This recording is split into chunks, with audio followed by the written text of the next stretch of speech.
Ok, mogoče za začetek en disclaimer. To ne bo celotna moja življenjska zgodba, tiste dramatične podrobnosti puščam ob strani, mogoče kdaj drugič.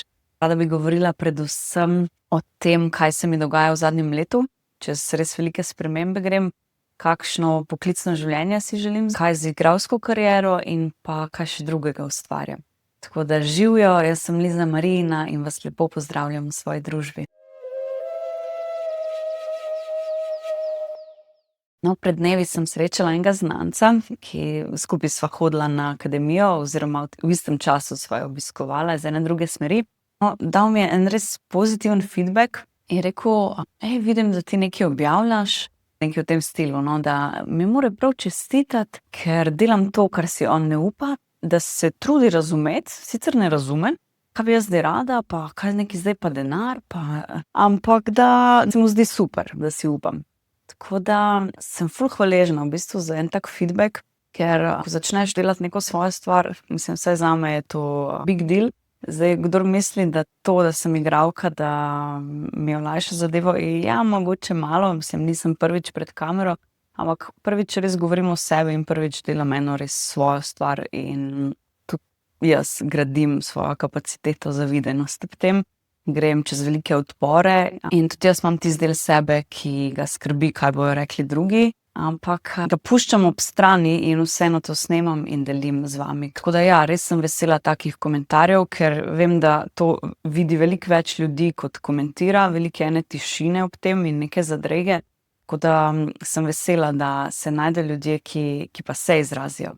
Ta feedback se mi zdi koristen tudi z tega vidika, da mogoče tudi od zunaj lahko malo pogledam, ok, mogoče pa res moja sporočilnost ni dovolj jasna. Razumem tudi, da nekdo, ki me pozna kot igralko in samo kot igralko, da se čudi in da mu ni čisto jasno, kaj se dogaja. Meni se zdi vse skupaj zelo logično, ker po eni strani, ja, imam 12 let delovne dobe in v tem času sem delovala predvsem kot igralka, ampak po drugi strani sem pa ves ta čas ali pa vsaj zadnjih 10 let pa aktivno delam na sebi. Šla sem čez terapevtski proces, še vedno sem v njem, izobražujem se na področju osebne rasti, res aktivno delam. Tako da v bistvu z mojega vidika se to zdi ful logična posledica, da združujem svojo poklicno pot in s tem osebnim raziskovanjem, da se to začne vedno bolj prepletati. Dobila sem tudi par vprašanj, če sploh še počnem, če se sploh še ukvarjam z igro ali pa, si pustila igro? Ne. Nisem. Res je, da sem dala odpoved v SNG Maribor, ampak to ne pomeni, da sem dala odpoved gledališču na splošno. Ali pa filmu, ali pa televiziji. Najprej mogoče nekaj malega o mojem odhodu iz SNG Maribor. Jaz sem tam delala 7 let, zelo sem stagnirala, bila sem vedno manj zadovoljna in si tega nisem želela dovoliti. To je za žensko mojih let tvegana poteza, mi je jasno. Ampak očitno je bilo nezadovoljstvo dovolj veliko, da sem odšla. Predvsem pa, mislim, da je tu tudi igrala vlogo moj pogum, tu se moram pohvaliti. Predvsem pa ta želja in potreba po več, po rasti in temu, da jaz si res želim koristiti svoje potenciale in želim rast, ne želim pa sedeti na plači in čakati, da bo nekdo opazil moj talent. Ker točno to se mi je dogajalo. Bila sem precej v eni vlogi žrtve, čakala sem, da bom dobila ne vem katero vlogo, da bom dobila dovolj priložnosti, da bo ne vem kdo me opazil, da se bo vodstvo zamenjalo in ni fajn pozicija. Zelo sem bila nemočna v tej poziciji, leta so pa minevala. Tako da sem se odločila res za to potezo, da grem, da vzamem življenje v svoje roke. In ja, zdaj igram manj, imam manj premier na leto, ampak mi pa je dragoceno, da lahko izbiram, kaj bom delala, pa česa ne bom. Ker točno to se mi je v SNG Maribor dogajalo, da ne bo pomote, ni, da je bilo vse samo slabo, ampak tista ena bilanca na koncu sezone je bilo pač več projektov, kjer nisem čutila nobenega igralskega ali pa umetniškega izziva, predvsem pa sem imela problem z odnosi, kakšno gledališče mene zanima. Res verjamem, da je človek pred umetnostjo, da je to pomembnejše od umetnosti same. In tako kot recimo tu opažam velike spremembe v teatru. Spolno nasilje se ne tolerira več. Imamo recimo certifikat Iskra, ki se v zadnjih letih uveljavlja. Res se tu dogajajo velike spremembe. Zdaj, še vedno pa prihaja velikokrat do psihološkega nasilja. Procesi v teatru znajo biti zelo intenzivni in tam bruhajo čustva iz vseh nas, a ne. In zdaj, kdor pri sebi ni predelal svojih frustracij, žalosti, karkoli pač ima človek za predelati, to velikokrat pride ven pol v takih skupinah, a ne. In še vse prepogosto se tolerira, da se človek dere, da se izživlja, da se preprosto ne obnaša spoštljivo v imenu umetnosti.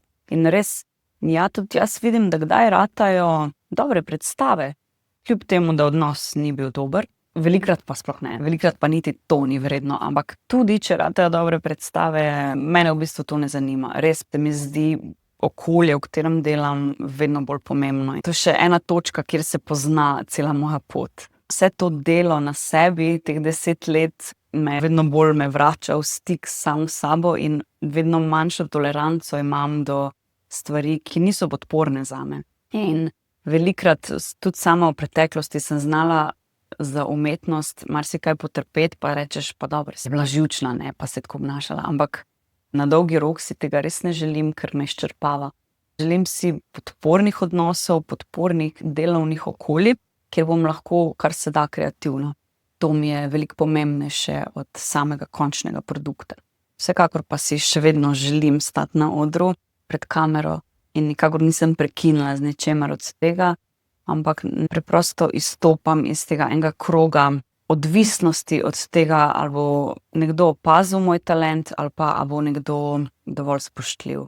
To sta dve stvari, ki sta botrovali moji odločitvi, da sem dala odpoved. Sama sem vlagala ogromno časa, denarja in energije ravno v terapijo, v razne delavnice izobraževanja in sem se na eni točki odločila, da se pač vpišem na psihoterapijo.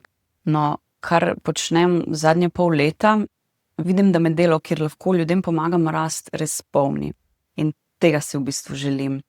Vidim, da je tu zame tudi smisel, ki odplača tiste težke stvari, ki pridejo na vsaki poklicni poti. Velikokrat sem že opazila, da se ljudje v moji družbi sprostijo, kadar sem jaz sproščena, brez da bi rabila jaz kaj posebej za to skrbeti. Tako da mislim, da imam en talent, da lahko nudim zavetje, pa en prostor za nemirne. Druga stvar je tudi, da znam v bistvu zelo direktno povedati ene stvari in vidim, da to ljudi velikokrat spodbudi, da se tudi oni malo bolj odprejo ali pa da pokažem, kje sem ranljiva in potem tudi drugi pokaže svojo ranljivost. To se mi zdi ena kvaliteta, ki bi jo lahko uporabila pri svojem delu. In to je tudi pomembna smer, v katero želim iti, ker če se vsi delamo močne, ostajamo v bistvu sami. Tam, kjer pa smo ranljivi, tam se povežemo in tu je spet ena stvar, ki daje smisel, povezava z drugimi.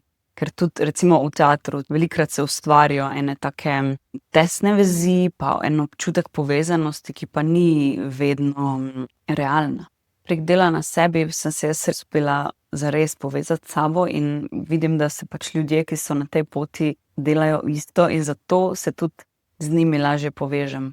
Predvsem pa ne prihaja do zamer, ker znamo skomunicirati in tega si želim zase in za čim več ljudi, da bi znali najprej pogledati vase in posledično skomunicirati to naven.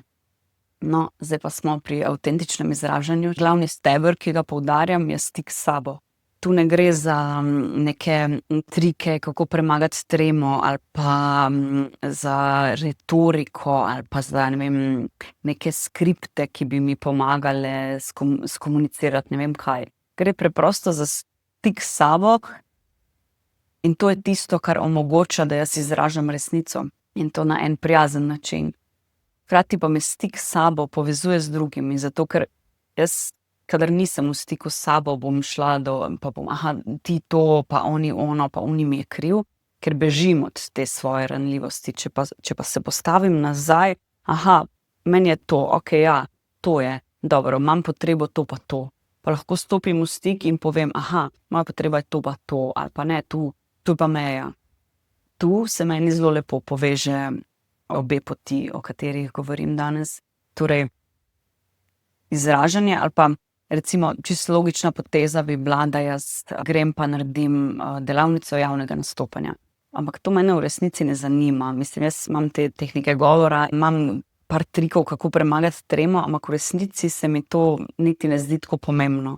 Vem, da to tudi ljudje iščejo in super, na trgu je kar nekaj ljudi, ki uči javno nastopanje. Ma kar mene zanima je, zakaj je mene strah govoriti pred ljudmi, zakaj težko postavim mejo ali pa zakaj sem podcenjena, zakaj težko dvignem svojo ceno. Mene bolj zanimajo ti razlogi, kako priti do tega, da mi bo v bistvu lahkotno izražati sebe. Tu mislim, da se vsi strinjamo, da imamo na tem področju izražanja sebe veliko težav. Pa imamo ljudi, ki so tihi in zadržani, pa imamo tudi ljudi, ki so bolj asertivni, pa to še ne pomeni, da so v stiku s sabo ali pa da jim je v komunikaciji z drugimi lahko.